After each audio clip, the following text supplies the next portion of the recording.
My name is DJ Agile. Allow me to introduce myself. Who's up and coming? Who's got next? This is... Allow me to introduce myself. Being a DJ before I became a producer definitely helped shape how I became a music maker. I think the transition from being a DJ to a music producer is a natural one. A lot of the same skills that you have as a DJ are transferable to becoming a producer. So reading the crowd, understanding tempo, understanding tone, understanding pitch, understanding, mood, because some things are, a chill mood, that might not work for a dance floor, but that might be like something you do in the warm-up. And then understanding like energy. So those skills are super, super transferable.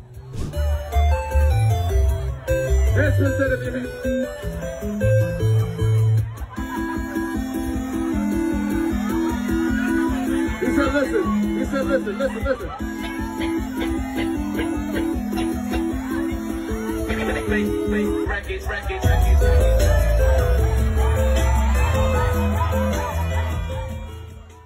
I would describe my sound from Brassmunk days to my current days, brass, big background, even before brass. In the beginning, I was trying to do, my version of Pete Rock and DJ Premier. Those were like my favorite producers at the time. So a lot of my sound was emulating them, consciously and subconsciously, because even when I started to grow out of that, I was still emulating Dilla and other producers. I was still trying to find my voice. But I think that's a normal journey for a lot of producers as they try to discover their own sound, their own voice. They look to mimic their inspiration. I would say that was my early sound.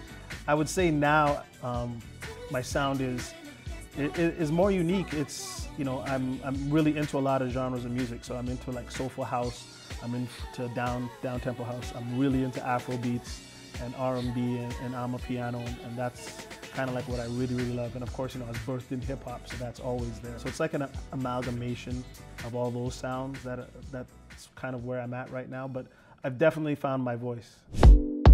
Met her out in Vegas, she gave me a taste. She already wasted, couldn't feel my face.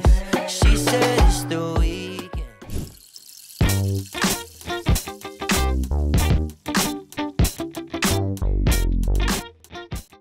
What's the difference between making a song and then making music for commercial use, like TV, movies, etc., commercials? The main thing is when it's a song, that's the focal point. So the music, the vocals, all of that is the focal point. That's what the listener is going to zero in on. When it's film and television, it's totally different because music is secondary. It plays a secondary role. So it's, if it's Tom Cruise and Christian Bale, that's the focal point on the screen, and then you're like a background actor. So nameless, faceless, but you create part of the mood, right? So it's usually the conversation, the way the DOP is shooting it, the lighting, the set, but music is secondary. So you don't want to have distracting stuff in the background. You want stuff that's going to help set the mood, help set the tone for the scene. So it's a totally different approach. It's and as a music producer, it's a very humbling approach because we're used to like making bangers. I want to make that joint that's gonna hit, and then you're working with a producer and a director, and they're like, no, we need less of that. We need more of this. So it's a totally different mindset. So working on Hip Hop Evolution was pretty awesome. The best part of that is I got to see clips of the show out of sequence though. I got to see clips of the show as they were editing it. So they would make the edit, and then perhaps they tried to license a song. I can tell this story now because the show is old enough. So there was a specific song they tried to license, and there's a bunch of writers on the song and a big sample. So they cleared everything from the sample, and they cleared every writer except for one. One writer was holding out because he had beef with someone else on the song. So he didn't want, even though there was a check involved, a nice check too, he didn't want anybody to get money. So he deep sixed the whole thing. So now they come to me and they're like, Agile, we need you to recreate this song that we can't clear because of this one person. But the song has a big dirty sample in it. So how am I gonna recreate this song with a big, which is sample based, without using the sample? So it was those challenges to like literally what I would do is I would make like a cousin of said song, make the sample first, chop up the sample, you know, make the sample, bounce it out, add some record static, make it sound aged, all that stuff. Bounce it out as the sample and open up a new session, chop it up and try to recreate it so I can make it as much of a sample as possible. So that was a good experience. That's from a technical nerd part of production, which I do appreciate a lot. It was a great experience because it works so much faster than like regular music, right? Like that situation happened on like a Friday and they needed something for Monday because, you know, it wasn't until the last moment where they realized that that last person would not, you know, sign off on the deal. So now they're, you know, the thing's about to go to color correction on Monday. They need to add the audio before it goes to color correction. So it's like, hey, can you do this by blah, blah, blah. You know, when you're working on a TV series, the time deadlines are different than working on like a song. Get to know ya. I don't want nothing but some conversation from you. There's no pressure. All I wanted. So I've traveled the world as a DJ to perform and play. My two favorite places that are both fun to work and fun as a vacation. Bermuda would be tied for #1. They party hard and they're party reckless there, but it's also a great vacation. It has beautiful, beautiful beaches in Bermuda. It's just stunning and it's hot like hell. So, you know, dress light. So yeah, Bermuda, big shouts out to my Uber Vita family. And then Hong Kong. Hong Kong is awesome. It's a long flight, but same thing, they party hard, they party long. Hong Kong has like 2 club shifts. So you have like your regular 10 to 3, and then they have a whole after from like 3 to like 8 to 10 a.m. in the morning. So headliner DJs, they'll play like from 1 to 3 in their big clubs.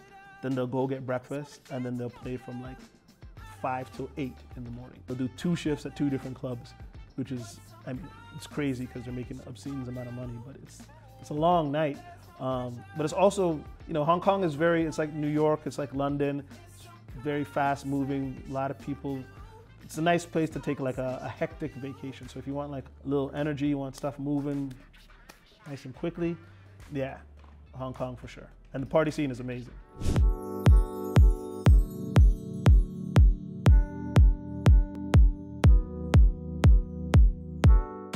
Something surprising.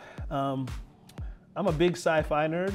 I don't know if people know that. I love sci-fi, and I think sci-fi and music creation, they kind of go, like, if you create music, if you're a music creator, if you create films, any type of art, you're a painter, a sculptor, whatever, you're a little bit of a dreamer, right? I think that's part of the process. You know, you're imagining things in your head and then bringing them into the universe in whatever capacity that is.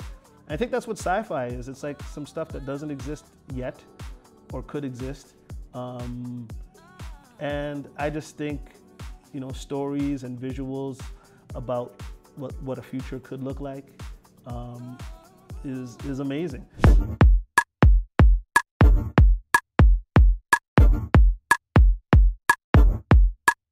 I've been curious. Heard you got wild ways. Heard you like bad things. Wanna play your game? What's my hidden talent?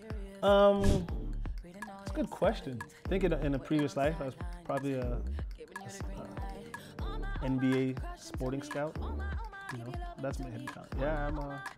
Okay, so hold on, you have to break that down. So you mean that your knowledge of basketball... My knowledge of basketball, totally. I mean, I think I could have been a scout for the league. I do the job of what a scout would do for fun. And, like, you know, I dive deep into the stats. I'll watch footage of said players, especially like, you know, NBA players. I think that if I did go down that path, I would have been good at that. Some of the skills are very similar to like how you prep a set and prep your music library as a DJ and you do all that stuff. Like I would have those cards for players that, you know, could be on teams. You know, like you look at the good teams in the NBA that build their players, whether it's the Spurs, the Raptors, Miami. They got a great scouting team there, you know, like developing players and finding guys that's like, yo, that he could be a guy. We just need to build him up. What's next is, you know, NBA season is here. So once again, my guy Four Corners, I hold it down for him when he's unavailable. So I got a couple games coming up for that, which is, you know, 30 jobs in the world for that job. And, you know, I'm part-time in that job, so I'm a part-timer. It's a pretty awesome experience to, like, you know, one of my two loves, music and sports, bringing that together at the same time. So I'm looking forward to that. Also this year, I've officially become Kardinal official DJ, which is pretty awesome. So I'll be globetrotting with him as he continues to you know, push the envelope on what he's able to accomplish. And I get a front row, actually a back row, loose talk seat for that, which is pretty awesome. Like a two-seater. I got a new single called Two Seater, which is a collaboration between me and August Rigo. It's available now everywhere you get your music, on all DSPs. Lyric video up on YouTube as well. If you're a YouTuber, go smash that like button and hit the subscribe button as well.